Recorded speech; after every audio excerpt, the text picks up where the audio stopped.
I got in trouble my second week in rehab because I ordered Outback Steakhouse using Postmate. There were two things in this Pennsylvania town where I went to rehab. There was an Outback and there was a rehab. But when I ordered the Outback, I somehow thought the delivery guy wouldn't know what the rehab was. So I gave him the street address of the rehab as if it was my home. And then in the special instructions, I wrote, "Don't stop at the big building. Drive up the hill to the brick dorm, and you'll see a 38-year-old man outside in a robe who's so excited." So the food arrives, but it gets confiscated by the RS on duty, and he calls me into his office, and he goes, "This is fucked up. This is serious." I go, "It's just Outback." He goes, "What if it's an Outback dry run?" I go, "What's an Outback dry run?" He goes, "Well, this time you order Outback, and it's just food, and we laugh it off, and we let it through. But what if you left a really big tip? I'll give you an even bigger tip if you get me some drugs." I said, "Oh my God, that is a fantastic idea." Young man in the third row up there, what's your name? Henry? Okay, Henry, how old are we? 11? Okay. Haha, wonderful. You won't at all be distracting me throughout the entire performance. Henry, oh man. Henry, I don't mean this in a like, do you know who I am kind of way, but like, do you know like who I am, or did like a babysitter cancel and suddenly you were like in a van? You know who I am? Okay, have you seen me do stand-up before? Okay, all right, well, I appreciate you coming. So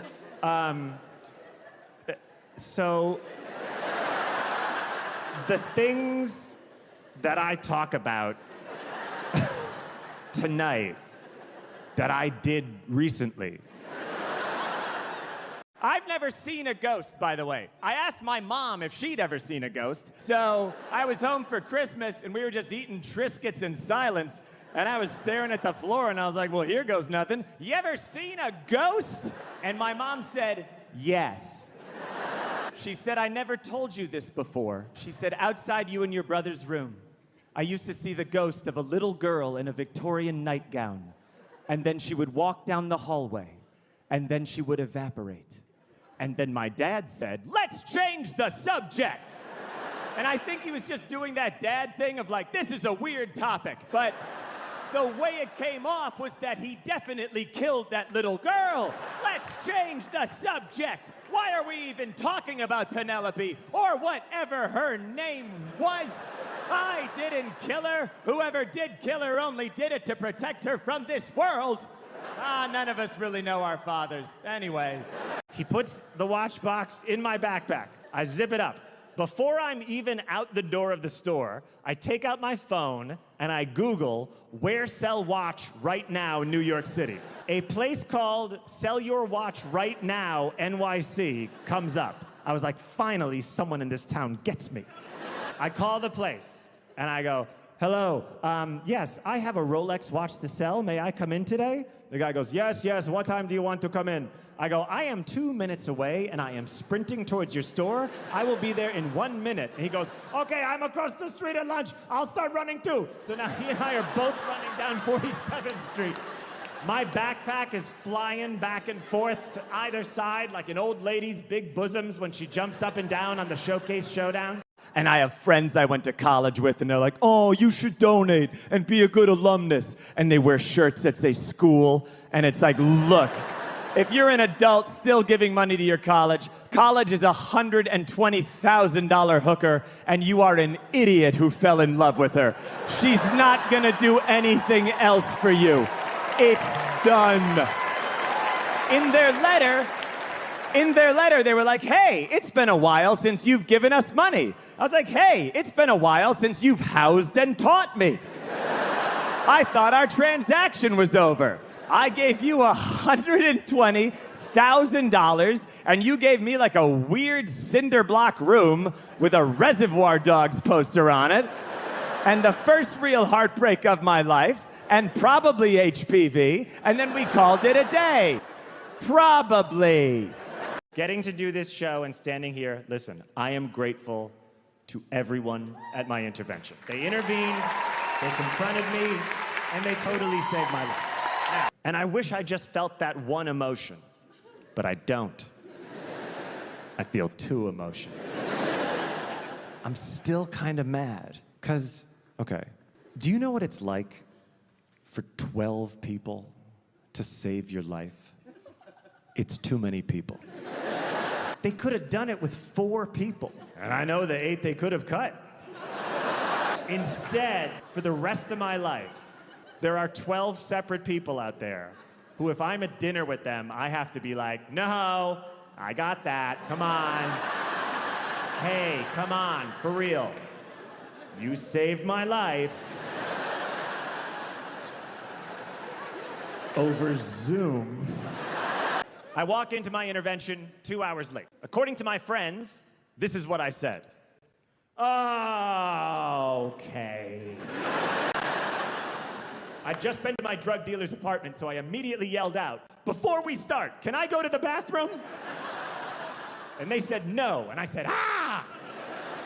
Then this intervention lady that they'd hired runs up to me. She goes, hi. And I said, wrong energy.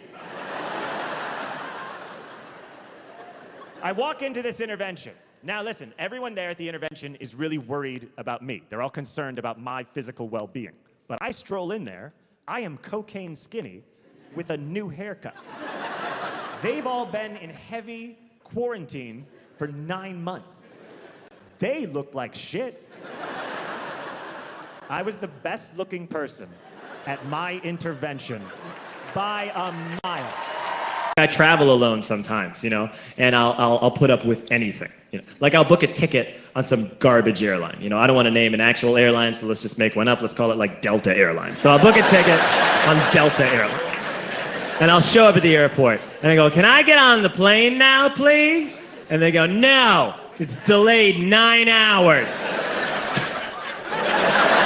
And I go, okay, and then I go to the bathroom. And then I come out of the bathroom and I go, any updates? And they go, yeah, we took off while you were in the bathroom because we hate you. Now take this meal voucher that doesn't work. Go, fetch. And I go, okay, and I go over to the Wolfgang Puck Express and I go, can I have a sandwich, please? And they go, no! And I go, okay. And they go, you're a little fat girl, aren't you? And I go, no. And they go, say it. And I go, I'm a little fat girl. And then I go over to the Delta Help Desk, which is an oxymoron, and I go, can I please go home on an airplane? And they go, no. In fact, we're gonna frame you for murder. And you're gonna go to jail for 30 years. And I go, why are you doing this to me? And they go, because we're Delta Airlines. And life is a fucking nightmare. But with my girlfriend, she would just be like, let's see if Southwest has any flights. So it's better. For years, I was a child. And during that time, I went to a school, right? But I was terrible in school. I was awful at it. My worst subject was math. And in the grade school that I went to, they did this thing one year where they divided all the kids up into 2 different math groups, right? Based on your abilities. And the first group that you could be in was called the Blue Angels. And it was named after the famous aviators. And the other group was called Group 2. Yeah. Oh, we were a swell bunch of kids in Group 2. Best part of it is, we picked the name ourselves. The teacher was like, what are we gonna call you, Group 2? And we were like, bingo, you got it right there. 4 and 5 is 12. Too anxious for a lot of things. I get very nervous all the time. Not even about like major life things, just like about in everyday situations. Like, this is my regular speaking voice, but if I'm in a public bathroom and someone knocks too suddenly on the stall door, I go into a whole different speaking voice, which is, hey, someone's in here! Someone's in here! So if they're gonna be like, I think there's a carnival barker in there. I think someone's trying to drum up business for a carnival. I decided to do something about all this anxiety recently. I decided I was gonna try and get a Xanax prescription. I don't know if anyone here has ever tried Xanax, but it's fantastic. Very muted claps for Xanax. You don't really get woos, it's more like, yeah. I didn't know how to get a Xanax prescription, though. Drugs like that are tricky sometimes. But I talked to a friend of mine, and he said, hey, I did this. He said that he had a regular doctor's appointment, and at the end of it, he said to his doctor, hey, doctor, sometimes I get nervous on airplanes. And the doctor just wrote him a Xanax prescription. And I was like, yeah, that's the type of lowbrow I'm looking for. I'll take your advice, friend I've never listened to before. So I go to a clinic, and I go in, and I'm just gonna go in for, a regular type of checkup, and at the end, I'll ask about Xanax. So I get to the front desk, and they have a why are you here sheet. And I wanna pick something that will get me in and out really quickly. And I look down, and I see frequent urination. And I was like, perfect. That'll be a super quick visit, I'll just be like, hey, sometimes I pee a lot. And the doctor will be like, me too, crazy, right? And I'll be like, I get nervous on airplanes. So I checked off frequent urination, and I sat down in the waiting area, and I waited for 3 hours. I finally go back to the observation room, and in the observation room, there is a male nurse standing there, and he has a Batman sticker on his stethoscope, a Batman necklace, and a Batman watch. He was kind of moving around the whole time, he was just like, all right, I am too blessed to be stressed. Let's do it. What are you allergic to besides work? And then he'd take something and he'd throw it over his shoulder and be like, beats working. Like, all of his jokes were very anti-work, which is not always what you want from a healthcare professional. The doctor comes in the room, and the doctor looks at my chart, and he says, oh, you're here for frequent urination. How many times a day are you urinating? And I tried to think of a number that would warrant a doctor visit. So I said 11. And that was too many times to say. The doctor looks at me and says, you're peeing 11 times a day. Then you may have something wrong with your prostate. So, what we need to do, some of you are ahead of me. So I don't know exactly how he phrased it, but the gist of it was, hey, if this visit is to continue, I'm going to stick part of my hand up your ass. And I didn't know what to say. Because I couldn't be like, no, that's okay. I was lying. It was a lie to get drugs. Like a crime. So what I did was, I pulled down my pants, and I walked over to the observation table, and I put my hands down on the observation table like this. And by the way, part of me was like, whatever, those days when you're like, this might as well happen. Adult life is already so goddamn weird. So I'm bent over like this on the table, and the doctor comes up behind me and goes, no, not on your hands, on your elbows. And he knocks me down like that. And this is so much worse than this. I don't know why. I think it's that this has like a little remaining dignity to it. You know what I mean? This is sort of like, oh, stick it in. I am an American. This is like you're leaning over the edge of a cruise ship and you're like, we are approaching Martinique. He knocked me down to my elbows. And then he stuck his hand in. And you know how sometimes you're like, I bet I know what most things feel like, You just think you'll know. I did not know what this was gonna feel like. And this was the actual sound I made. I went, oh. But I didn't say it. Like, it came from my vocal cords, but it was totally involuntary. It was as if a ghost had been trapped in my belly and finally flew out towards the light. And then, when he pulled his hand out, we've gotten to know each other pretty well. So I will phrase this as delicately as I can.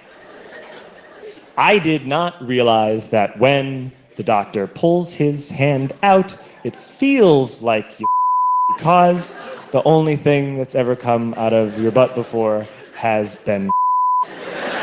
So, he pulls his hand out, and I thought that I was into his hand. So I yelled, "I'm sorry!"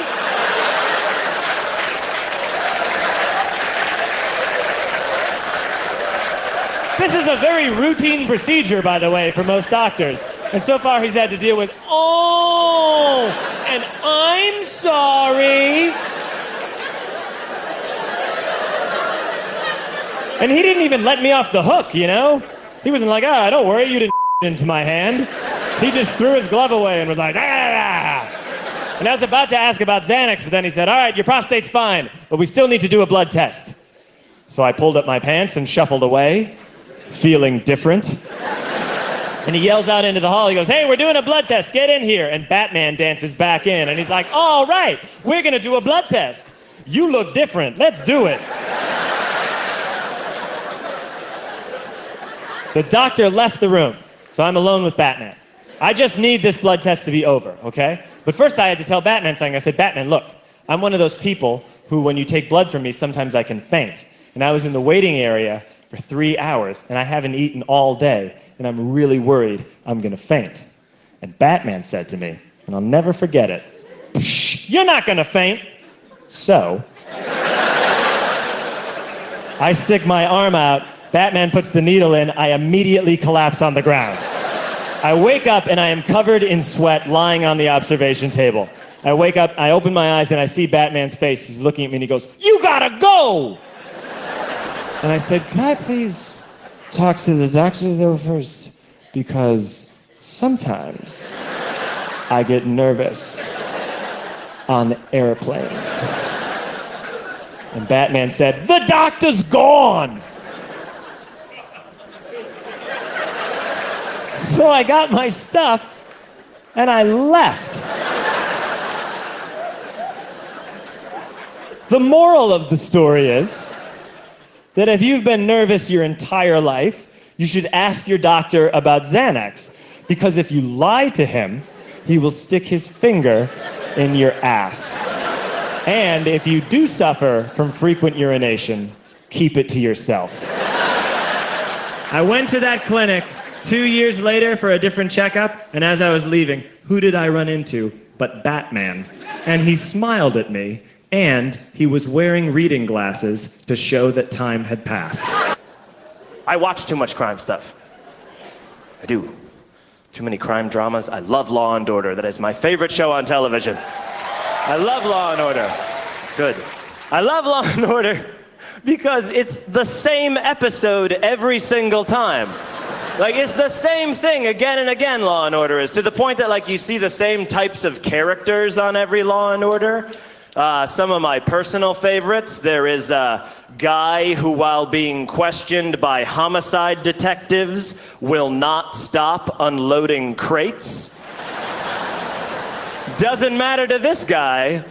Double rape and murder? Nah. He's gotta unload that van. The detectives will show up with all these serious questions, and this guy is just like, "Tony Ramirez? Yeah, I remember him. Used to work here Tuesdays," right? It's like, dude, people have died. How often are you questioned by homicide detectives? I love Law and Order, and I miss Jerry Orbach more than certain dead relatives of mine. He was the best. He was the best. For those of you that don't know who that is, Jerry Orbach, he was a wonderful actor. He played Detective Lenny Briscoe on Law and Order for many, many years. He was also the dad in Dirty Dancing. He's the one that put Baby in the Corner. That's right. He was a wonderful actor, but a couple years ago, he died. Now, you may know that, or you may not know, and I'm not lying to you, Montreal. I wouldn't do that. After Jerry Orbach died, this is absolutely true, he donated his eyes to the New York Eye Bank. He was an eye donor. So there's these signs all around New York that say, Jerry Orbach gave his heart and soul to the gift of acting and the gift of sight to 2 New Yorkers. 2 New Yorkers got Jerry Orbach's eyes. Sorry, like as a transplant, not just to have, like they got them put in. Sorry. 2 different New Yorkers, though. That is fascinating to me, because they're 2 different New Yorkers. They probably don't know each other, right? They're probably strangers. Well, that would make a great movie. That would make a great romantic comedy. Oh, I can see the preview now. They're just like, he's an average guy who only likes sports. Dude, you sold your grandmother's wedding ring? What? It was for season tickets. She's a busy businesswoman who only likes business. Ma'am, could you turn off that Bluetooth? We're at a baptism. He's March Madness. She's Merrill Lynch. Got it. But they have one thing in common. They both have Jerry Orbach's eyeballs shoved into their face. New Line Cinema presents Love at First Sight. This summer, love is spelled with 2 I's. And the scene, I thought a lot about it, thank you. And the scene where the guy and the girl finally find each other, because the first act of the movie, they get the eye transplant, that's a given. Rest of the movie, they're walking around New York, but they keep like crisscrossing paths, like in that movie Serendipity, which is not bad. So they're walking around, they're like, oh, when are they finally gonna meet? And here's the scene where they meet, okay? Because if you remember, on Law and Order, whenever Jerry Orbach saw a dead body, he'd make a funny little joke. He'd make a one-liner every single time. So the guy and the girl are coming down the street from opposite ends of the street, all right? And there's an alley in the middle of the street, and there's a teacher lying dead in the alley. And at the same moment, they both go, huh, school's out, and then they lock eyes. It's wrong to make fun of people, but it's so fun sometimes. I've written for some TV shows, and on a major TV show, you have to be careful about what you say about people, because a lot of people can get offended, or so it has been explained to me. I'll tell you this, I was writing for an awards show once, and I got into some trouble. I wrote a joke for this awards show that had the word midget in it. And someone from the network came down to our offices, and he said to me, hey, you can't put the word midget on TV. And I said, I sure would like to. And he said, no, midget is as bad as the N-word. First off, no. No, it's not. Do you know how I know it's not? I said to him, is because we're saying the word midget, and we're not even saying what the N-word is. If you're comparing the badness of 2 words, and you won't even say one of them, and about censorship at all, though, because as you probably have seen by now, you can basically say whatever you want on television. It's ridiculous. You can say anything you want. And if you don't believe me, you should watch a little program called Law and Order Special Victims Unit. Yeah, a show that I love, because on that show, you can say the grossest things you've ever heard in your life. No, you can't say like the F word. You can't say that on Special Victims Unit. But people walk around on SVU going like, looks like the victim had anal contusions. Looks like we found semen and fecal matter in the victim's ear canal. Those are 2 real things that I heard on Law and Order SVU at 3 in the afternoon. Both spoken by Ice-T. Ice-T is a detective with the Special Victims Unit. He handles New York's most sensitive cases. I love Ice-T on SVU. He is fantastic. He's awesome. What's so great about him is that he's been with the SVU for like 11 years now. But he still treats every case like it's his first in terms of total confusion. Sometimes they'll be in the middle of an investigation and Ice-T will be like, yo, you telling me this dude gets off on little girls with pigtails? It's like, yeah, Ice. He's a pedophile. You work in the sex crimes division. You're gonna have to get used to that. You know how they try and tie in like current events to every episode of SVU? So there was this episode I saw a while ago that was about sex addiction, because a lot of celebrities had come out as sex addicts. So the episode's about sex addiction. There is a scene in the episode where the other detectives are trying to teach Ice-T what sex addiction is, and it takes a couple of minutes. And finally, Ice-T gets it, And they cut to him in this close-up, and he goes, "Oh, I get it. You mean like when someone drinks too much, or snorts cocaine, or bets the house on the ponies?" And I was like, "Yeah, you got it, man." And I was psyched that Ice-T understood so that they could continue with the investigation. But I could have watched another 4 hours of Ice-T just naming examples. Just that close up. And Ice-T or like when someone smokes too many cigarettes. Or like when someone shops too much with credit cards. Or like when someone plays too many scratchy lotteries. Or like when someone eats too much chocolate cake. Or like when someone eats too much chocolate cake and then barfs it up. And he would just keep talking, and it would slowly fade out and say executive producer Dick Wolf. That'd be my ideal episode. That'd be a good one. I also watched this show called Cold Case Files.